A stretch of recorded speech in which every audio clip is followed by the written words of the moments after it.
নমস্কার পাঠক বন্ধুরা, আজ আবারও চলে এসেছি গড়পুরের বৌরানীর পরবর্তী পর্ব নিয়ে। কেমন লাগছে পর্বগুলো আমাকে কমেন্ট করে জানাতে ভুলবেন না। আর ভালো লাগলে আমার এই ছোট্ট প্রচেষ্টাকে উৎসাহ দেওয়ার জন্য আমার চ্যানেলটাকে সাবস্ক্রাইব করে পাশে থাকবেন। তার এই অস্ত্রটিও ব্যর্থ হয়। আমাকে ভয় দেখানোর ফলে আমি জ্ঞান হারালেও তার পরিকল্পনা মতো তেমন কিচ্ছুটি করি না। ফলে সে আবারও সুযোগের অপেক্ষায় থাকে। এরপর আমার শরীর একটু সুস্থ হলে আমি দেখি তোমার মা আমাকে আরও একবার স্নান করে তৈরি হয়ে নিতে বলছেন। আমি এবার মনে একরাশ ভয় নিয়ে স্নানঘরে যাই, কিন্তু তখন কোনো অস্বাভাবিক ঘটনা ঘটে না। আমি নির্বিঘ্নেই স্নান সারি। এরপর মামনির ইন্দিরা দেবীর সাথে রান্নাঘরে যাই পরমান্ন তৈরি করার জন্য। মামনির সহযোগিতায় আমি সুন্দর করে পরমান্ন তৈরি করি, কিন্তু যখন সেই পরমান্ন নিয়ে ঠাকুর ঘরের সামনে রেখে আসি তখন আমার বিষ্ণুদেবের মূর্তি দেখে মনে হয় ওনার মূর্তিটিতে প্রাণ নেই। তাই আমার মুখ থেকে বেরিয়ে আসে, ভগবান অন্ন গ্রহণ করবেন তো? তাতে করে মামনি ভীষণ রেগে যান। কেবলমাত্র পুরোহিত মহাশয়ের মুখে অন্যরকম অনুভূতি চোখে পড়ে আমার। আমি ঘরে আবার ফিরে আসছিলাম রান্না করা পোশাক পরিবর্তন করব বলে। ঠিক তখন সিঁড়ি দিয়ে ওঠার সময় অম্বা দিদি আমায় ধরে আর বলে শয়তানকে শাস্তি দিতে হবে, যার জন্য নাকি ওর এমন দুর্দশা হয়েছে।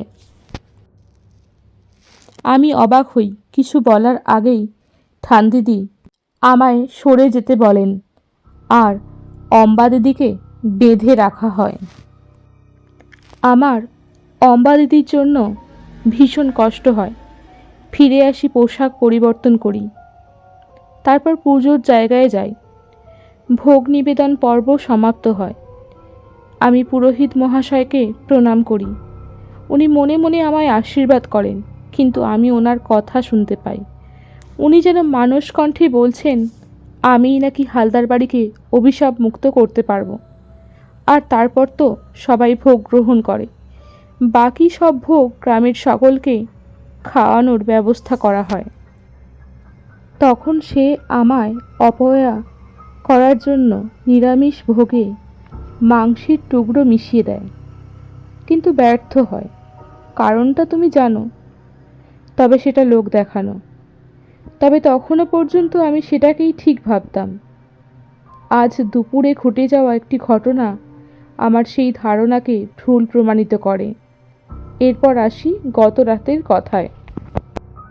গত রাতে আমি মধুজার সাথে ঘুমাতে যাই, কিন্তু এর আগে তো আমি মধুজাকে দেখিনি।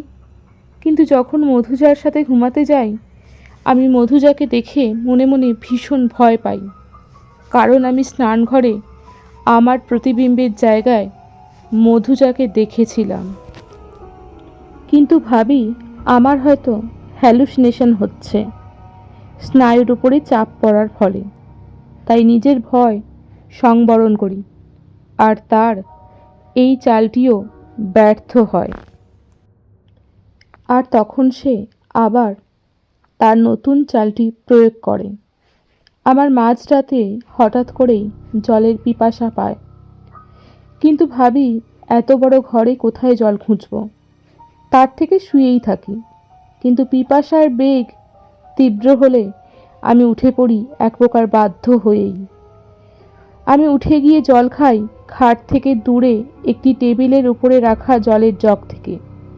এরপর আমি যখন ফিরে আসি বিছানায় আমি দেখি আমার জায়গায় শুয়ে আছে আমি নিজেই, কিন্তু আমার পরনে রাতের পোশাক হলেও তার পরনে রয়েছে শাড়ি। আর তারপরেই দেখি বিছানায় মধুজা উঠে বসে, শুয়ে থাকা আমার শরীরের উপর উঠে বসে। ঠিক সেই মুহূর্তে আমার মধুজাকে রক্ত মাংসের মানুষ বলে মনে হয় না, মনে হয় এক মায়া, অশরীরী সে। বিছানায় আমার শরীরটা শ্বাস নিতে না পারার ফলে প্রবল যন্ত্রণায় ছটফট করে চলেছে। আমি তখন নিজেকে ধরে রাখতে পারি না, চিৎকার করে সবাইকে ডাকতে যাই, কিন্তু আমার গলার স্বর রুদ্ধ হয়ে যায়। স্নায়ুর সাথে লড়াইয়ে হেরে গিয়ে জ্ঞান হারিয়ে মাটিতে পড়ে যাই। আর যখন জ্ঞান ফেরে আমি চোখের সামনে ঠান্দিদিকে দেখতে পাই। তার পরশে আমার সব ভয় যেন একটু একটু করে দূরে চলে যেতে থাকে। আমি তখন ঠান্দিদির শরীরে ঠান্ডা অনুভব করি না। মধুজা ঠান্দিদির পাশে দাঁড়িয়ে থাকলেও আমার ওকে দেখে ভয় করে না একটুও। তারপর সকাল হলে তুমি আমার কাছে আসো। আমি তোমায় আমার সবটুকু দিয়ে জড়িয়ে ধরি।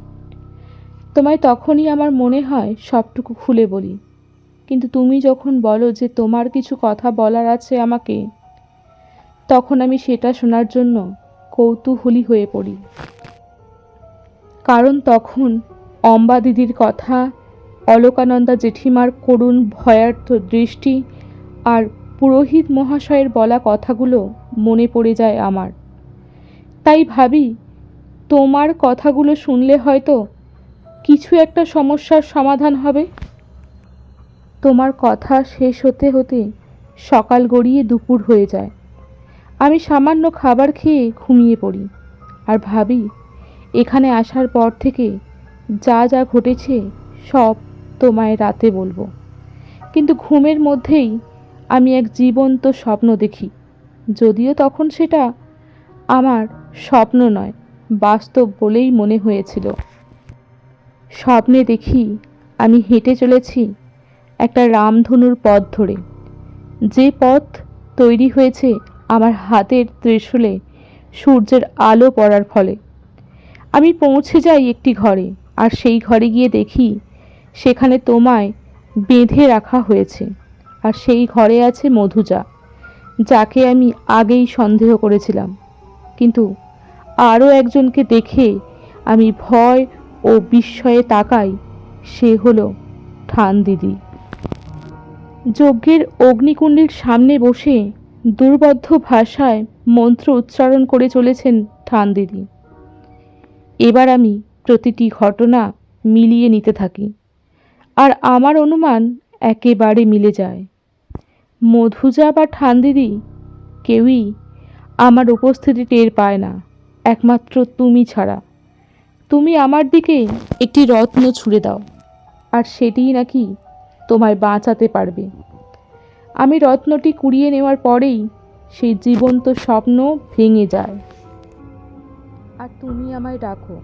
আমি প্রথমটায় ভাবি আমি সত্যি সত্যি দুঃস্বপ্ন দেখছিলাম, কিন্তু হাতের মুঠো খুলতেই সেই স্বপ্নে দেখা রত্নটিকে পাই।